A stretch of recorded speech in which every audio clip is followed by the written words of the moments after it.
뉴스 속 시그널을 찾아 짚어봅니다. 강지혁의 시그널 시작합니다.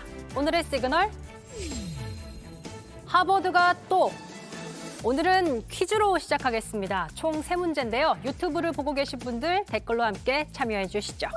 자, 퀴즈 나갑니다. 한글을 만든 사람은, 이건 좀 쉽죠. 한국에서 두 번째로 큰 섬은? 그리고 마지막은요. 한국전쟁 휴전일은? 여러분 어떤가요? 다 맞히셨나요? 참고로 제가 이 퀴즈를 박성태 앵커를 급습해서 냈는데요. 사진 좀 다르지만 박성태 앵커 맞습니다. 아깝게 시간 초과로 다 맞히진 못했습니다. 여러분들의 반응을 좀 살펴보도록 하죠. 맞추신 분들이 있습니다. 모두 맞추신 분들도 있고요. 강화도 아닙니다, 여러분. 열띤 토론이 지금 펼쳐지고 있는데요. 만약에 다 맞히지 못하신 분들 계시다면 이 영상을 보면 조금 충격일 수 있습니다. 함께 보시죠. Who made the Korean alphabet? 이황, 이변, 이헌, 이도, 세종. 세종. Second biggest island in Korea. 독도, 강원도, 우릉도, 고제도. 고지도, 고제도? 고지도. 고제도! Oh. And last one, just for fun. The Korean War started on June 25th, 1950. What day did the war end? Well, the truce. It was in 53. What? But I don't know the. 솔직히 저는 정말 놀랐습니다. 사실 우리나라는 보여주시죠. 기사가 나와야 하는데요. 야스쿠니 신사가 젠틀맨, 10대 역사 인식 심각하다. 호국보훈의 달이 뭐냐? 멀어지고 있는 역사. 이런 상황에서 우리나라 국민도 아니고 프랑스인이 타국의 역사에 대해서 이렇게 잘 알고 있다니 좀 충격이었습니다. 사실 제가 오늘 이 영상을 가져온 이유는 요즘 이런 보도가 계속 나오고 있기 때문입니다. 함께 보시죠. 고려는 중국의 속국이다. 하버드 교재 고대사부터 왜곡했다. 일본 덕분에 한국이 발전했다. 하버드. 세계 최고 권위의 대학교에서 이런 상황이 벌어지고 있다는 건데요. 더 큰 문제는 하버드 경영대학원의 필수 과목 교과서에 실린 내용이라는 겁니다. 내용을 살펴보면 아주 교묘한 차이라서 잘 보셔야 합니다. Japan annexed Korea in 1910. 그러니까 일본이 1910년에 한국을 무력으로 합병했다라고 해석할 수 있는데요. 여기서 annex, 무력으로 합병하다라고 되어 있습니다. 얼핏 보기엔 이 표현이 곧 식민지화했다라는 거 아니야라처럼 보일 수 있지만 식민지, colonize란 단어가 분명히 있습니다. 보시면 어떤가요? 뉘앙스가 조금 다르죠? 게다가 한국이 식민지 기간 동안 더 산업화되고 교통과 전력 인프라도 개선됐다라고 서술했지만 정작 위안부 강제징용에 대한 설명은 없습니다. 이뿐만이 아닙니다.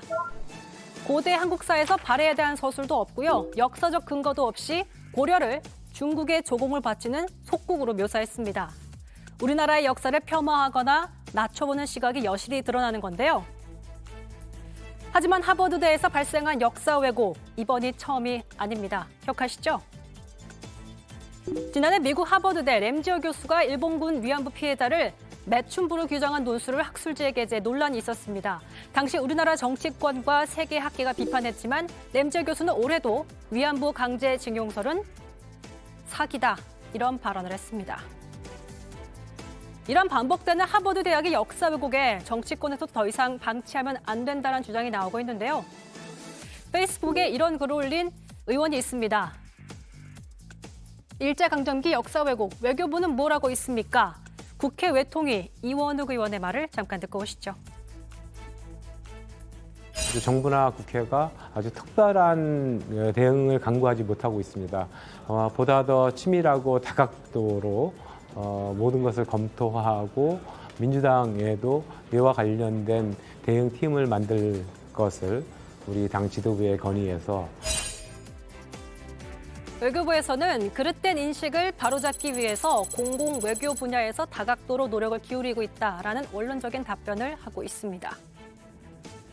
당국인 일본이 아닌 다른 나라 학계에서도 벌어지는 역사 왜곡, 문제는 뭘까요? 전문가는 이렇게 얘기합니다. 하버드대의 뭐 강의라든가 카리큘럼이라든가 이런 데 반영시키는 것은 상당히 정치적인 행위라고 할 수가 있습니다. 그런 것을 권유하고 지원하는 단체들이 있습니다. 한국에서도 연구를 활성화시킬 수 있는 그러한 재단이라는 것이 대단히 중요하고요. 우리가 기억해야 하는 건 결국 역사의 진실이라는 건 국제적 위상이나 국가 간 파워 게임에 따라 왜곡되거나 달라질 수 있다는 거죠. 한국에게 일본은 가깝지만 무척 먼 나라처럼 느껴집니다. 한일 감정의 고른 뚜렷한 해법을 찾지 못하고 해묵은 갈등이 되어버렸습니다. 오늘 나온 보도를 보더라도요. 기시다 총리는 한국 측이 일방적으로 일정을 발표했다며 불쾌하다는 심경을 드러냈습니다. 앞서 영상에서 보신 것처럼 만약 이 프랑스 학생이 왜곡된 한국의 역사를 배웠다면 우리의 섬 독도를, 위안부를, 고려의 위상을 어떻게 기억하고 있었을까요? 강지영의 시그널이었습니다.